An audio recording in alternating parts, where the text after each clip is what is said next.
So I don't know if you've noticed, but politics on the internet is a really dark thing, especially organizing politics on the internet. And it has been that way since, I don't know, the start of the internet, I think probably. But it's really picked up in the past few years. There is a bit of a cure for that recently. It's Marianne Williamson's subreddit.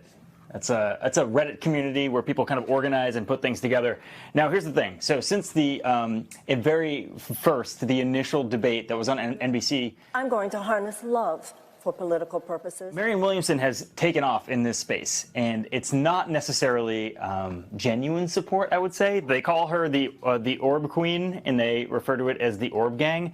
The reason this is interesting is because Marianne Williamson's subreddit here is a pitch-perfect parody of Donald Trump's organizing and Andrew Yang's organizing and all of these really sort of what's turned into big money campaigns based on maybe alienating other candidates or driving very specific lines of hate towards very specific people.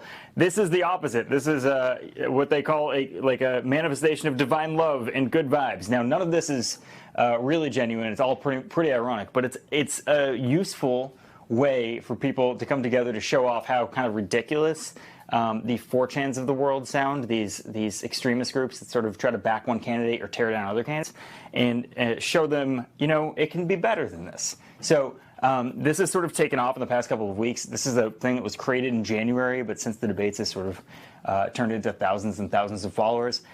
This is a thing to look out for. She has a lot of ideas that have to do with space. And they call her tweets astral projections.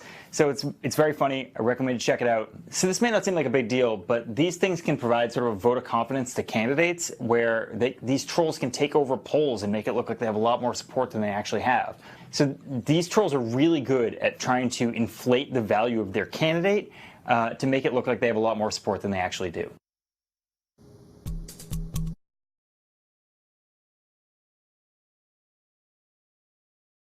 Hey, NBC News viewers, thanks for checking out our YouTube channel. Subscribe by clicking on that button down here and click on any of the videos over here to watch the latest interviews, show highlights, and digital exclusives. Thanks for watching.